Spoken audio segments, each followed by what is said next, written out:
말씀하시잖아요. 이 우리에 든 양이 있는가 하면 이 우리에 들지 아니한 양도 있다고 말씀하세요. 그런데 이 우리에 들지 아니한 양도 내가 인도하겠다고요. 그래서 내 음성을 듣는 내 양을 만드시겠다는 겁니다. 그래서 한 목자 아래서 이 우리에 든 양과 이 우리에 들지 않은 양이 같이 살도록 하시겠다는 거죠. 이 우리에 든 양은 누구를 말하는 거죠?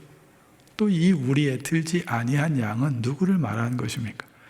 우리는 지난주에 이것이 무엇을 얘기하는지, 누구를 얘기하는지를 살펴봤습니다.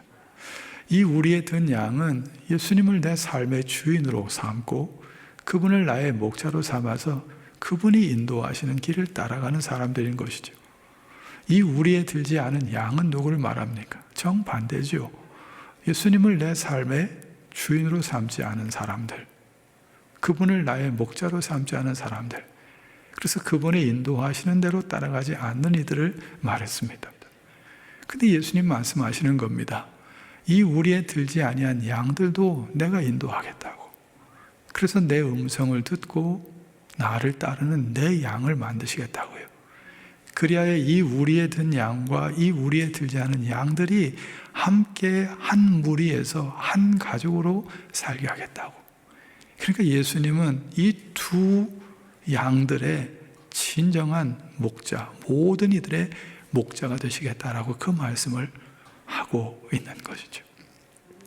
근데요, 그렇다면 주님은 이 놀라운 은혜를 어떻게 이루어 내셨다는 거죠.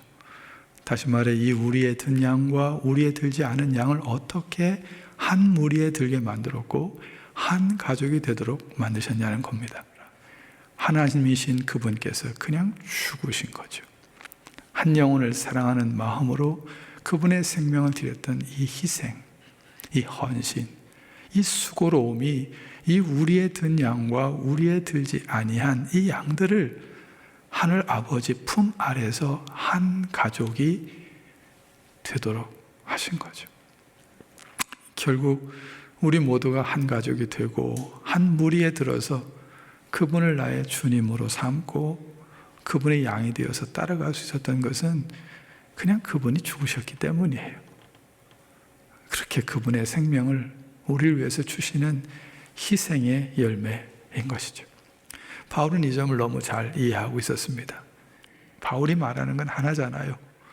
주님이 버리신 그 생명, 십자가 위에서 버리신 그 생명이 하나님과 나 사이에 막힌 담을 허시고 유대인과 이방인 사이에 막힌 담을 허시고 우리에 든 양과 우리에 들지 않은 양들 사이에 막힌 담을 허시고 그러므로 말미암아 하늘 아버지 안에서 한 가족, 한 무리, 예수 그리스도를 한 목자로 따르는 그런 공동체를 이루어 내셨다는 거죠. 교회도 그렇고 가정도 그렇고 우리가 함께 더불어 살아내는 그 공동체 속에서 하나됨을 지향하고 그것을 지켜가고 서로 다른 이들이 한 무리가 되어 한 가족으로 살아가는 데는 이게 그냥 되는 게 아니라는 거죠. 그게 뭐가 됐든지 그래도 그것을 위해서 어딘가 모르게 희생하고 수고하고 헌신하는 그런 손길들이 있어야 한다는 것입니다. 무엇보다도 진정으로 우리를 하나님 안에서 하나 되게 만드는 그 복음, 그걸 위해서 그 생명을 들이신 예수님의 십자가의 그 사랑을 위하여 살아내고 증언할 수 있는 삶의 희생, 삶의 헌신, 삶의 수고가 그 열매를 맺게 만든다는 겁니다. 사랑하는 성도 여러분, 오늘 말씀 다시 한번 상기해 보겠습니다. 이 우리에 들지 아니하는 양들이 내게 있어 그들도 내가 인도하여야 될 터이다. 그래서 나는 그들도 내 음성을 듣는 내 양으로 만들겠다. 그래서 한 무리 안에서 살아가는 그런 양들도 만들겠다. 나는 그렇게 이 우리에 든 양과 이 우리에 들지 않은 양의 한 목자가 될 것이다. 그러기 위해서 나는 양들 위하여 목숨을 버리노라.